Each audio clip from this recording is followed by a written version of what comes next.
All right, Beer Night followers, we're back with episode 14. Easy for you to say. Yeah, easy for me to say. Of Beer Night. That's right. And we are knee deep in this episode for sure. This is the movies and TV show segment that we're talking about. And I want to talk about... I'm just going to say your hairdo right now perfectly fits your demeanor. Oh, yeah. Whatever it is. I was supposed to take this off. Oh, fucking well. It is cold in California right now. You look disheveled. Yes. I'm a little out there. It's definitely the end of the night almost. Right? Almost. It's getting there. So I get a little bit drunker at the end of the night, right? If you can't tell. So movies and TV shows. It's never happened before. Never. This is the first. Yeah. What is your favorite Christmas movies or TV shows that you like to watch during this holiday season? Do you have any specific ones you like to watch? Pacific? Yeah. Any ones that catch your eye? Here's the thing about Christmas movies. Yeah. I feel like they're all kind of cliche. Mm-hmm. You know, we're all going to say the same ones. Everybody's going to say Christmas Vacation, Christmas Story, blah, blah, blah, blah, blah, blah. They're all the same shit. So I'm going to try to give some love to some of the lesser ones. And I want to preface this by saying I don't like watching the same movies every year. Why? Because... Not every year? I don't even watch my favorite movies once a year. Rudolph the Red-Nosed Reindeer, put it in there? Dude, I don't watch my favorite movies once a year. Who watches their favorite movies once a year, but we should watch the same Christmas movie once a year? No, it's too much. You beat a dead horse. Okay. That being said, one of my more favorite Christmas movies, I would say, is The Ref with Dennis Leary. Yeah? And Kevin Spacey. So, and this one does get some love too. I know there's some people out there that hear me say this and are like, oh yeah, of course The Ref. You know, everybody likes The Ref. Yeah. But you know what? Not as many people are going to say The Ref as they're going to say Christmas Vacation or whatever. So, I feel like The Ref is awesome. I love that movie so much. I love Dennis Leary. God, his delivery and his demeanor in that movie. I feel like it's me. Like, I honestly feel like if I was there, I would have the same reaction. When he pushes them on the stairs and he's pointing the gun at each one of them. You saw the stop sign, didn't you, Lloyd? Now shut the fuck up. Like, it's just great. Like, Dennis Leary he's so awesome in that movie. And the other actors do a great job too, but Leary's definitely the funniest. And then my other one would probably be pretty cliche. I guess it's Bad Santa. Yeah, Bad Santa's really fun, really funny. Love that movie. It's good stuff. I mean, I love Christmas Vacation too, but like it's just so played out. It's played out, yeah. It's like, again, you can't watch the same movie every year. It gets played out. Wait, what movie that you love do you watch every year? Die Hard. You watch Die Hard every year? For the most part, yeah. Every year. Once a year you watch it? Once a year, pretty much. It's a good Christmas movie. I don't watch it fully. Like, you catch it on TV. I've got one for you. I love Die Hard. Yeah. Of course. Die Hard's amazing. But why is Die Hard a Christmas movie, but Lethal Weapon is not? Lethal Weapon is a Christmas movie, in my eyes, yes. But everybody... It's based on Christmas. But everybody talks about Die Hard. Die Hard, yeah. Nobody ever talks about Lethal Weapon. You know why? Because Die Hard is a better movie. Is it? Yes. I think they're pretty equal. Lethal Weapon's fucking classic. It's classic. Come on. It's classic. Lethal Weapon's a great fucking action movie. Hey. And so is Die Hard. They're both great. What did one shepherd say to the other shepherd? Let's get the flock out of here. All right. You can't fuck with Lethal Weapon, man. Come on now. Come on. Lethal Weapon is great. Mm-hmm. It's great. So is Die Hard. Die Hard's great, but Die Hard's a cliche. Everybody says Die Hard. Everybody argues every year about whether Die Hard's a Christmas movie. How come nobody ever talks about Lethal Weapon? It belongs right there as far as I'm concerned. This is a poll. This is a battle. What is the greatest Christmas movie? Right? Either Die Hard or Lethal Weapon. That's not what I'm saying. I'm not saying. That's not what I'm saying. No? I'm saying, why does everybody always mention Die Hard? Why is Die Hard always in the Christmas movie conversation, but Lethal Weapon is not? It doesn't mean I'm saying Lethal Weapon is better than Die Hard. It just means Lethal Weapon belongs there. Yeah. It's a great movie. It is. I think more Die Hard because it is based on one day, right? One day in Christmas, right? Lethal Weapon skips a couple of days, right? But it's about the Christmas season.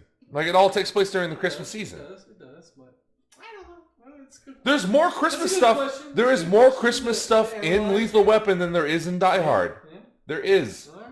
Well, But Die Hard's always on the tip of it. And I understand people love Die Hard. I love Die Hard too. Come on. Like, Die Hard's fucking classic. yeah. Absolute classic. But Lethal Weapon is too. And I feel like Lethal Weapon is kind of missed in this. It kind of gets lost in the shuffle of the Die Hard talk. Lethal Weapon should be talked about too as the action Christmas movie. All right. Fair enough. And the ref. As a kid, when I was young, I used to love Jingle All the Way with Arnold Schwarzenegger. It's alright. It's alright. It's funny. It's funny. It's funny. It has its moments. Arnold's funny. Arnold's funny. Arnold's actually got some pretty good comedic timing. Yeah. He's The Big Show was in there. The Giant, or was the it Big Show? Giant? He was the Giant at the time. At the time. Yeah, he was the Giant. He was in that movie. It's pretty funny. Oh, wait. Yeah. It was good. I like that one as well. I mean, you got Home Alone. Is Home Alone like the best Christmas movie ever? Stop it. I put a question mark. I'm asking No. you. I'm asking you. No. Okay. It's not even close. All right. If it wasn't for Joe Pesci and Daniel Stern, Home Alone would suck. Yeah, pretty much. Those guys bring it home, man. Mm-hmm. Macaulay Culkin gets all the fucking press praise. because gets the most screen time. But Joe Pesci and Daniel Stern make the comedy of that movie. Those guys are hilarious. What about Elf? Did you ever like Elf with Will Ferrell? It's all right. It's all right. It's okay. Yeah. It's fine. I thought it was funny. It's good. It's pretty funny. Yeah, it's good. It's a good one. John Favreau. Yeah. John Favreau directed. Very good. He's the man. He's the damn man for sure. Thank you, Iron Man. That's pretty much all I got for Christmas stuff. You know. You don't want to bring up like the obvious, like Christmas Vacation. And I mean, like we just talked about it. Yes, Christmas Vacation is fantastic. Got a lot of good one-liners. You know, shitter's full. You know. Yeah, shitter's full. Shitter's full. The one I will say that Christmas Vacation, like I said, is cliche as fuck. Very, but very cliche to however, watch, the moment that Chevy Chase, when he lights his house, and then he's going down the line, we're congratulating him, and then he sees Cousin Eddie there, and he double takes, like he sees him. He's got this shit eating grin on his face because he's successful with his lights, right? And then he sees Eddie, and he's still got the shit-eating grin on his face, and then he looks at him again, and it disappears. He basically looks at him like, what the fuck are you doing here? That is pretty good. It's good. It's a great moment. I mean, Christmas Vacation is got a lot of good one-liners.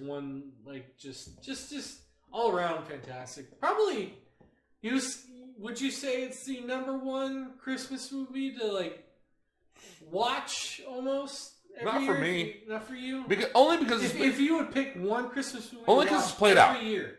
I would only say that Christmas Vacation is great, but it's so played out. It's played out. It is. I mean, It's just beaten it's to from death. the 80s, so yeah. So here's if okay, you want to go Mount Rushmore? Yeah. We go Mount Rushmore Christmas movies for me. All right. You can do yours. I'll do mine. Shoot. Okay. Here's my Mount Rushmore. So my Mount Rushmore is going to be The Ref, Bad Santa, Die Hard, Lethal Weapon. Oh, that's it. That's it. That's all you need. I'll go. I'm good. I'm good. I'll go The Ref, Bad Santa. I'll go Christmas Vacation. Did I say Die Hard? Right? Did I say Die Hard? No, you said The Ref, Bad Santa, Christmas Vacation, and then Die Hard. And then Die Hard. There we go. Die Hard. You see, this is what I'm talking about. Lethal Weapon needs some love, man. You need some love. It belongs right there with Die Hard. It does. Yeah. Stop talking about Die Hard as a Christmas movie, but never mentioning Lethal Weapon. What the fuck is going on here? Tell me, all of you people that grew up in the 80s and 90s do not love you some Lethal Weapon. Tell me you don't. With a straight face. Tell me. I'm waiting. That's what I fucking thought. Well, we'll get off our soapbox here with Christmas movies and start discussing what have we been watching lately. I gotta slow it down, you know. I can't talk too fast anymore. What have we Don't worry, it only gets worse. See, I can't talk fast. What have we been watching lately? The good. What have you done for me lately? Yeah, the good. Anything good that you've been watching lately, Chris? I'll let you go first this time. So, as is continuing with my trend during the pandemic, I've been going back and rewatching old shows. Mm-hmm. So we powered through Game of Thrones. Wow. All right. Son, watch it. Oh, what are you doing? I think it might be my favorite show of all time. Yeah? I think it might be. I loved it the first time I saw it. The wife would agree with you. I loved it the first time I saw it. Yeah. And watching it the second time, like, it's still just as compelling. Like, all the moments, like, still bring shit out of you, emotions out of you, and everything, like, chills. Like, it's just, it's a show that just, like, it's insane, man. It's such a great show. Like, the production value, for one, is untouched. There's no show that has the production value of Game of Thrones. All right. Well, that's because HBO spent a bunch of money on it. That's fine. You spend money on it. Yeah. The acting is untouchable with television shows, and the writing and storytelling is incredible. Even in the polarizing final season, which is way overblown. I was gonna ask you, even was this way overblown. Second time watching it through, or fucking fantastic? Like the show is incredible. Now, does that mean the final season is great as all possible, hell? No, it's not. But there's so many moments in the final season that are show-stopping in a way that just kind of, I don't want to list them all here because we'll get in another top 20 segment like I did with the fucking guitar solos. But there's so many moments that are huge, that are so emotional in that final season. Like, I'm not going to sit here and say, well, I would have done this and I would have done that. Like, I would have written it this way because I'm not... Monday night quarterback? Monday morning. Monday night quarterback. That's funny. It's just not worth it, right? Are there elements of it that I didn't like? Yes. Yeah. Am I going to hate on it for it? No, because they're not here just to please me. They're not here just to please you.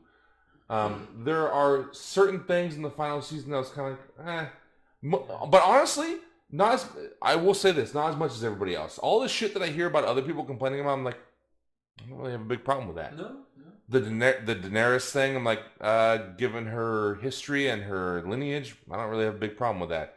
The only thing I didn't really like was what happened with Bran at the end. And it was fine, but it was just kind of like, whatever. But I kind of like the way some of it played out with the people in his cabin and kind of like he's super stoic, and you have to see the show to really understand. But there's so many things that are great in the final season that to me it far outweighs the bad. And by the way, fuck the final season. Everything up to that point is absolutely incredible. It's such an amazing show. I really think it's probably my greatest show ever. All right, well. So enhance your calm. We'll get to you in a second. So I think eventually I'll watch that show. It'll be a must watch. No. Eventually. Stop what you're doing and watch it now. I don't know if I can do that, but yes, you can. Stop. Don't watch anything else. What? Okay, we'll get to what you're watching now, and I'll tell you you should stop all that shit. Other than that, I've really been enjoying Hawkeye so far. Hawkeye's great. It's awesome. Great. Good stuff. Love the character work in that show. I've always really loved Jeremy Renner. He's such a fantastic actor. Great actor. Because I've been a big fan of his. When he was cast as Hawkeye, I'm like, great, because he's a great actor, right? Mm-hmm. So I almost felt like I always felt like he deserved more than Hawkeye, right? Because I knew they weren't going to give Hawkeye like the big push like they were giving Iron Man and Cap. Yeah. So, and Jeremy Renner's such a great actor. If you watch like The Hurt Locker, right? The Town, even like 28 Weeks Later, like he steals that movie. Like every scene he's in is like, okay, this guy's a pro. Everyone else is pretty good, but this is the guy right here. He definitely stands out in Avengers: Age of Ultron. Yeah, it is a really good job in that. Even Endgame, he stands out a bunch in Endgame. Like he has a lot of moments in Endgame where you're like, okay, we missed you in Infinity War. Like you were actually missed. Yes. Because like his presence is there. He's such a great actor, and so I always felt like he was sold a little bit short as being Hawkeye. But that's also really that's because they sold Hawkeye the character short. Like I've always really liked Hawkeye the character, And so to see him get kind of his own show is awesome to me. It's really good. So we're on episode, what is it, 4, right? Episode 4? Yeah. We just finished? Yeah. So this is speculating. There's two more left. So we're speculating here. I want to speculate a little bit. Is it going to be like the big boss or whatever? Is it going to be Fisk from Daredevil? You think that's going to be the big reveal? That the big would be Fisk from Daredevil? I think that's clickbait on YouTube. You sure? You think? I think that's clickbait on YouTube. I'll be happy if I'm wrong. Yeah. But that's clickbait on YouTube. Clickbait on YouTube? Yes, it is. You got like any predictions maybe the last 2 episodes? No. Well, first of all, obviously her Kate Bishop's stepfather now is a villain, right? We know that. Seems like, we know that. We don't necessarily know if there's somebody above him pulling the strings. We know that that way maybe like the So should we preface this with spoilers? Spoiler alert. I mean, if you haven't started watching it yet, we're predicting, right? We're in episode 4. There's still 2 more, right? So there's spoilers here. Okay, spoilers. Spoilers. All right. You ready? Ready? I'm ready. If Yelena is involved, then that means that I forget the character's name. Julia Louis-Dreyfus is the actress. Yes. She recruited John Walker, right? She recruited Yelena. Yeah. And I forget her name. She's a part of Hydra in the comics. Yes. She's a part of Hydra. I'm blanking on her name. Me too. But so she's involved. It would appear if Yelena is, then she's involved as well. So there is something deeper going on that's tying it in with the other shows and with the overall universe, right? So I think the whole Fisk thing is YouTube clickbait, which there's lots of. There's lots and lots and lots and lots. I mean, shit, look at all the crap with Spider-Man and all the bullshit out there. I mean, I can't wait for Spider-Man. Don't pay attention to YouTube clickbait. Of course we can't wait for Spider-Man because it's fucking Spider-Man. Come on, give me a break. We'll talk about it at the end of the video here in a sec. Anything else? I think I'll turn the floor over to you now. Yeah, that's it. I just finished. You know what? Okay, I got something for you. I just finished the Bad Batch. Bad Batch. Okay. I haven't watched it yet. No, it's really good. It's really good. Yeah. It's really good. I gotta watch it. For animated Star Wars, it's really good. It's really mature. Yeah. You know, a lot of people love the Clone Wars, but I feel like it even steps it up from the Clone Wars. I feel like it's Clone Wars. I haven't seen all of it, to be fair. But what I have seen, I feel like Bad Batch steps it up a little bit. Like it's a little bit, just a step up in story and character quality. A little bit. Just a little bit. And it's really well done. Dave Filoni does a great job. It's really good. I would very much recommend it for a Star Wars fan. It's different. Different, right? Because it's a very small, kind of grounded story within the Star Wars universe. Kind of like Mandalorian, right? Yeah, I agree with that. All right. It's kind of the same type of, like, hey, here's a little small grounded story within the overall giant universe that we always talk about with the Empire and the Republic and all that, the Resistance and all that, the Rebellion, and then you have this little small story that takes place over here with the Mandalorian. The Bad Batch is very much the same thing, except it's taking place like way over here. It's all right. It's the opposite side. And it's about clones, which is interesting, right? Because we learned about clones in the prequels, and we knew they used clones in the original trilogy, but we learned about them in the prequels, and then Bad Batch kind of takes that ball and runs with it. Okay. And it's really cool. It's good. There you go. Make sure you watch that as well. I probably will check that out soon as well. Let me get with the good that I've been watching. Squid Game. I just finished that series on Netflix. Obviously, that's very popular everywhere. It's a fantastic series. If you haven't checked Squid Game out, I haven't. Make sure you check it out. It's really good. It keeps you compelling each episode. There's like 6 or 8 episodes in. It's a fan. I think I've run the premise maybe before. It's where like these Koreans get they need money, right? So they go and play these games to try and make this fucking massive amount of money. But in these games, if you lose, you fucking die. It's a death match, basically. So it's a really cool story. Really cool arcs to it. Make sure you check out Squid Game if you haven't already. I'm pretty sure the majority of you guys have fucking watched that because it's very popular. Midnight Mass. Really good, cool, slow-burning story on Netflix. It's the same people that brought you like a Haunted on Hill House. It was really good. Haunting of Hill House? Oh, yeah, it was really good on Netflix. It's about this very island. Like, I think it's like based off of the coast of Washington, I believe.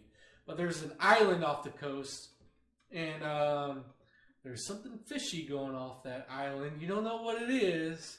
You don't know what's going on, but it's a very like. Hate it when something fishy goes on some islands. Fishy in islands. It's very like cult, like churchy kind of series. It's very cool. On that note, I don't mean to interrupt you. It's culty. We watched Fear Street, by the way. You like Fear Street? Yeah, I liked it. Yeah, the 3-movie series. Yeah, I liked it. That's good. I liked it. Good stuff. I liked it. I reviewed that a while back. I liked it. I enjoyed it. The first one, no, kind of derivative. The second two were good. Really? Because I liked the first one. I didn't like the second one. I thought the second one was way better than the first one. It's opposite because I didn't like the first one as much. The second one was good because it was very campy, like Friday the 13th. Yeah. Right, and the third one was great because it was very like witchcrafty. The first one was just kind of derivative to me. Yeah, it was a little derivative, kind of basic, kind of. And like I just thought it was cheesy how they did the whole like wannabe jump scare thing where like. There's a shadow that, like, a stalker, right? There's somebody stalking them. Yeah. There's a shadow that comes in front of the camera, and there's that sound effect that goes like, dun! As the shadow. Dun! Yeah, it's very, very scary time. I was like, come on. That was good stuff. Did you watch Ghostbusters after that? I did not. I really want to. Okay, so, just to clarify here, I am a far bigger Ghostbusters fan than you are. You are. I am, like, Captain Ghostbusters. Yes. The one.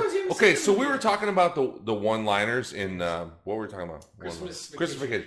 The one-liners, the lines in Ghostbusters. There's so and honestly, some of them you don't quite get until you've watched it like 5 times. Yeah. Like some of the lines in there, like it's rewarding upon every repeat viewing. You get more and more out of it. It's such a great film, and you know what? I even like the second one. The second one has a lot of great. The second one has some great jokes in it. It's not nearly as good as the first. Don't get me wrong, but there's still so much to love in it because there's some great lines in there. Southern California is beautiful. Oh. San Fernando Valley. You could be living the sweet life. There's some great lines in Ghostbusters too. It's great stuff. So the new one's good. New one's fantastic. Really, very good fan service movie. You can. I want to see it. I do. I want to see it big time. You can forget about the third one that they made. They don't even acknowledge that one, which is great. Yes, Afterlife, Ghostbusters. Yeah, fantastic. I want to see it. I want to see it big time. Make sure you guys check that out. It's probably gone in your theaters by now. No, it's not. It's still there. Still there? Yeah. All right. Make sure you guys check that out. I might have to catch it on demand at some point, but holiday season, we'll see. If you can. I'm on call right now, so I can't go to the fucking movie theater, but whatever. Last thing that I saw was real good. Hellbound on Netflix. Good AC/DC song. Very good AC/DC. No, that's Spellbound. I'm sorry. It's Spellbound. Spellbound. Sorry. Yeah. Derailed. Anyway, Hellbound. I can't remember. I think it's a Korean show. I can't exactly remember what. I think it's Korean. But so the premise of this show is that some entity comes at you, right, and deems you that you're going to hell, right? You're going to die the next day, and you're bound for hell. So they capture this on film, on camera, right? And everyone is in shock, right? So then there's these religious people saying that you have sinned, that's why you're deemed from hell, you need to stop sinning. And then there's just a snowball effect of religious people and making sure you're not sinning, and fucking that's religious why you're going to people, be man. deemed from hell. It's a fucking mindfuck of a show. On Rotten Tomatoes, it's got I think it's 100% Rotten Tomatoes, which was like astounding because Rotten Tomatoes usually fucking never does that. That's not true. Once in a while. Is it a movie or a show? It's a show. Well, I think it's 6 to 8 episodes. So shows get 100% all the time because critique of shows is totally different than movies. Yeah. Movie critics are totally different than show critics. Mm-hmm. First of all, the volume is a lot higher. Movie critics, therefore, it's much higher to attain 100%. 100% TV shows, you'll look and it actually has like 6-7 reviews. It's different. But anyway, it's a fantastic show. Make sure you check out Hellbound on Netflix. It'll definitely capture your attention. It'll definitely like bring you in. Want to keep binge? You want to binge watch it pretty much. I try to as well, but as much as I could. But it's about, I think it's 8 episodes. 8 episodes. That's it.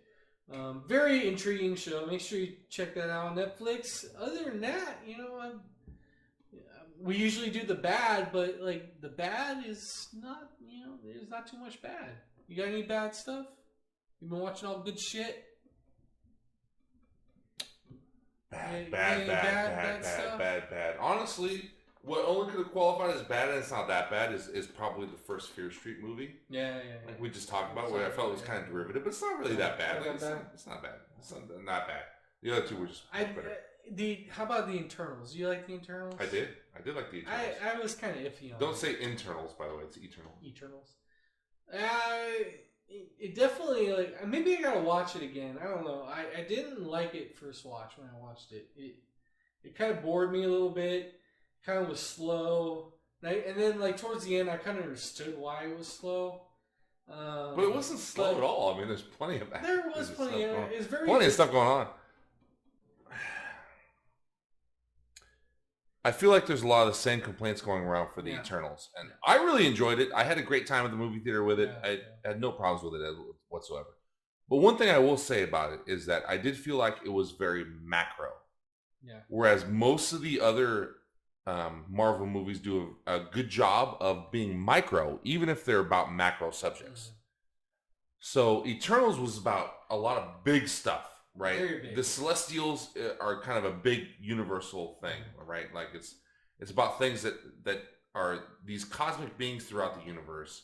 The Eternals are kind of their tool, right, to do what they want them to do. Yeah, and it's just kind of, it almost works better with other movies around it that kind of tie everything together. And it's not quite there yet, at least not in this phase of the Marvel universe. It might get it. Oh, probably will get there.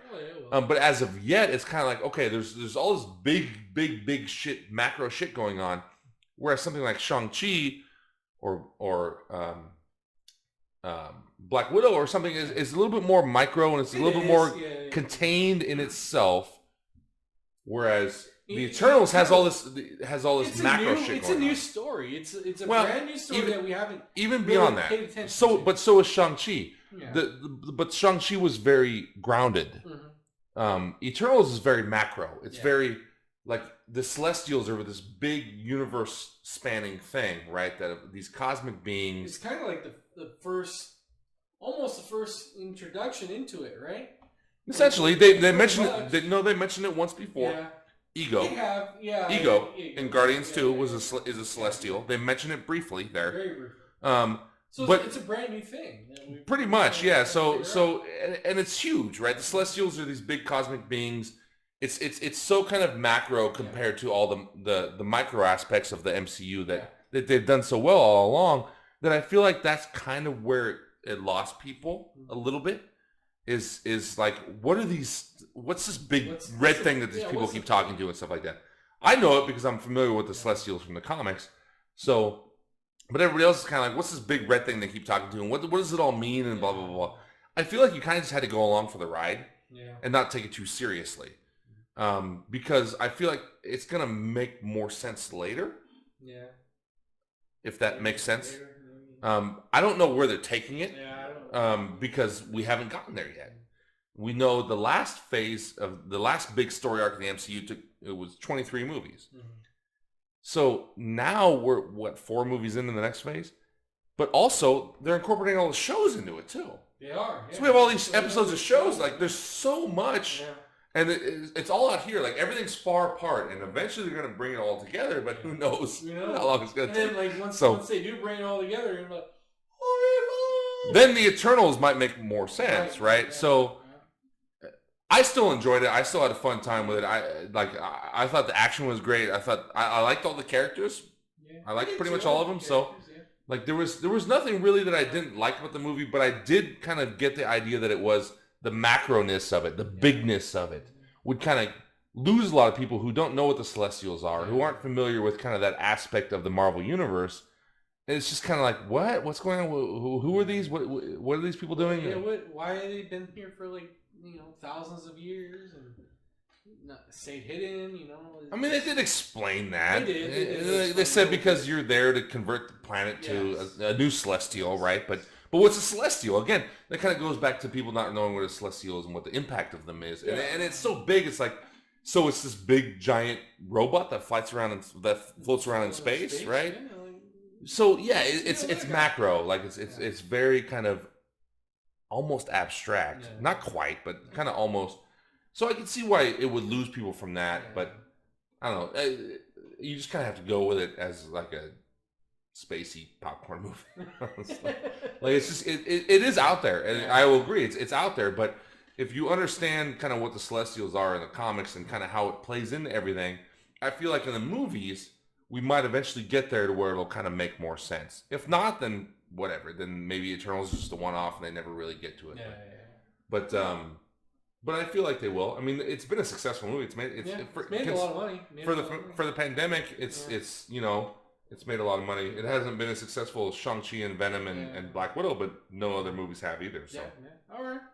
Well, that's about wraps up movies and TV shows. We got one more segment for you, and that is video games. And we got a little surprise for you in video games. So make sure you guys keep watching episode 14 of Beer Night.